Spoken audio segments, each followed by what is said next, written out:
আসসালামু আলাইকুম everyone. Welcome to Sumai's kitchen. আজকে আপনাদের সাথে শেয়ার করব রোদে দেওয়ার ঝামেলা ছাড়াই খুব সহজে এবং অল্প সময়ের মধ্যে কিভাবে আমের আচার তৈরি করতে পারবেন।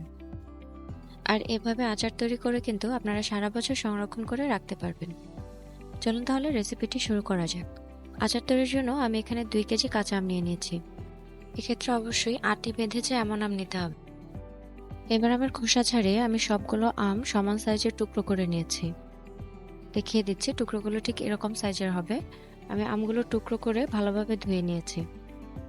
এবার চুলায় আমি একটি বড় কড়াই বসিয়ে দিয়েছি এবং এখানে 2 কাপ পরিমাণ সরষের তেল ঢেলে নিচ্ছি। আচার তৈরির জন্য অবশ্যই সরষের তেল ব্যবহার করতে হবে।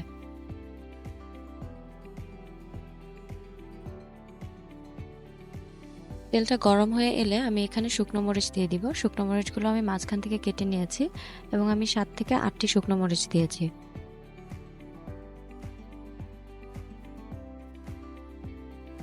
মরিচটা আমি 1 মিনিট মতো ভেজে নিব।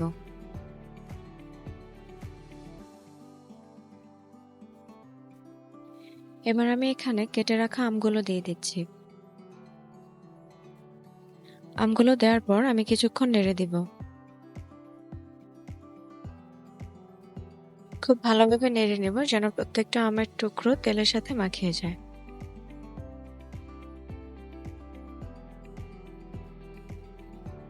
প্রায় 3 থেকে 4 মিনিট এভাবে নেড়ে নেওয়ার পর আমি এখানে দিয়ে দিচ্ছি 2 চা চামচ পরিমাণ রসুন বাটা। রসুন বাটা দেওয়ার পর আমি আবারও একটু ভালোভাবে নেড়েচেড়ে মিশিয়ে নেব।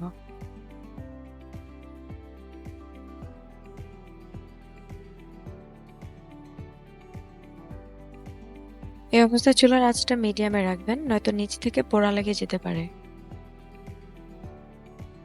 আমি খুব ভালোভাবে নেড়ে মিশিয়ে নিচ্ছি।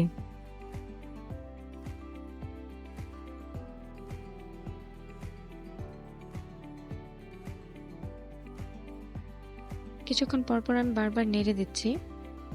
বারবার নেড়ে না দিলে তলায় লেগে যাওয়ার সম্ভাবনা থাকে, তাই অবশ্যই একটু পর পর নেড়ে দিবেন।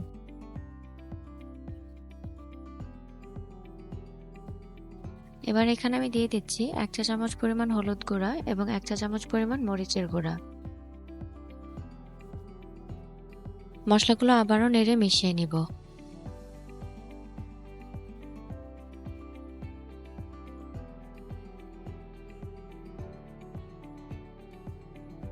মেশানো হয়ে গেছে। এখন আমি এর মধ্যে চিনি অ্যাড করে নিব। আমি এখানে 3 কাপ পরিমাণ চিনি দিয়েছি।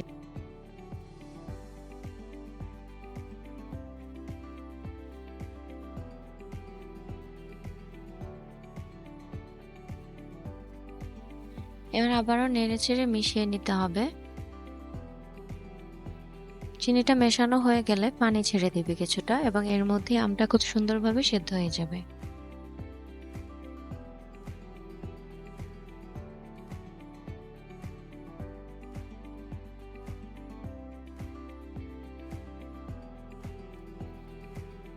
দেখুন অনেকখানি পানি ছেড়ে দিয়েছে।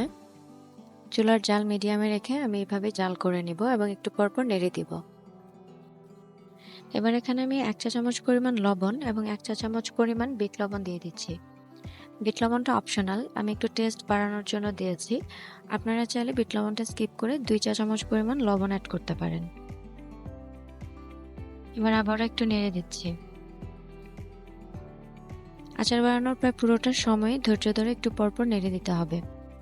বারবার নেড়ে না দিলে পাত্রের নিচে কিন্তু লেগে যাওয়ার সম্ভাবনা থাকে। আর যদি একবার লেগে যায় তাহলে কিন্তু আচারের ফ্লেভারটা নষ্ট হয়ে যায়, একটা পোড়া পোড়া গন্ধ চলে আসতে পারে।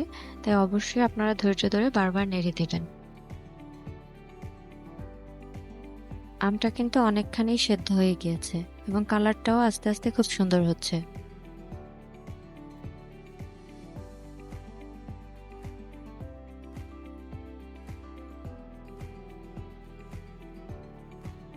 ঠিক এরকম আঠালো ভাব আসার পর আমি বাকি মশলাগুলো অ্যাড করে নেব।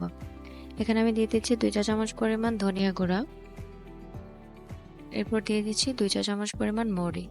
মৌরিটা আমি ভেজে আধা ভাঙা করে নিয়েছি। এরপর অ্যাড করে নিচ্ছি 2 চা চামচ পরিমাণ পাঁচ ফোড়ন।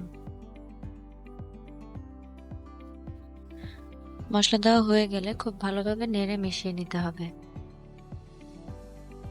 মশলা দেওয়ার পর কিন্তু খুব সুন্দর একটা ফ্লেভার চলে আসছে এবং কালারটাও খুব সুন্দর হয়েছে।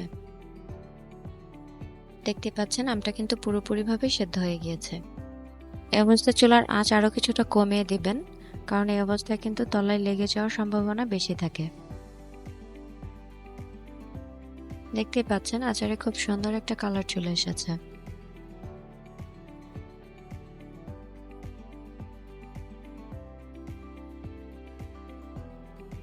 এই অবস্থায় এভাবে অনবরত নাড়তে থাকতে হবে।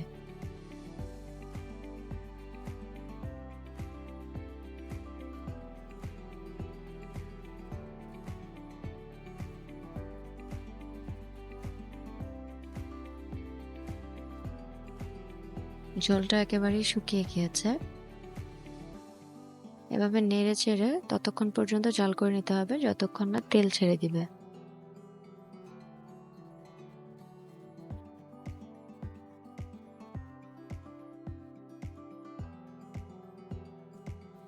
আচারটা প্রায় হয়ে আসলে এখানে আরো 1 চা চামচ পাঁচফোড়ন অ্যাড করে দিবেন। পাঁচফোড়ন অ্যাড করার পর আমি এটাকে আবার ভালোভাবে নেড়ে মিশিয়ে নিব।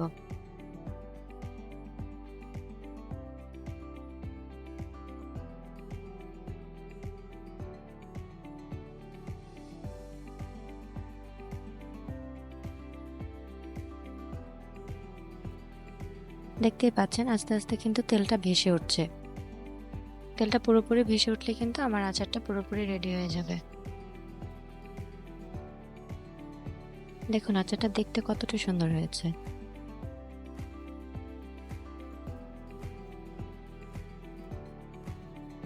আমার আচারটা হয়ে গিয়েছে। এখন আমি আচারটা নামিয়ে নেব।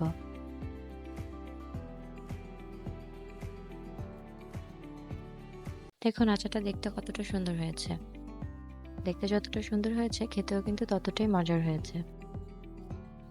আমার আজকের রেসিপিটি কেমন লাগলো কমেন্ট করে জানাবেন এবং আমার চ্যানেলটি সাবস্ক্রাইব করে পাশে থাকবেন।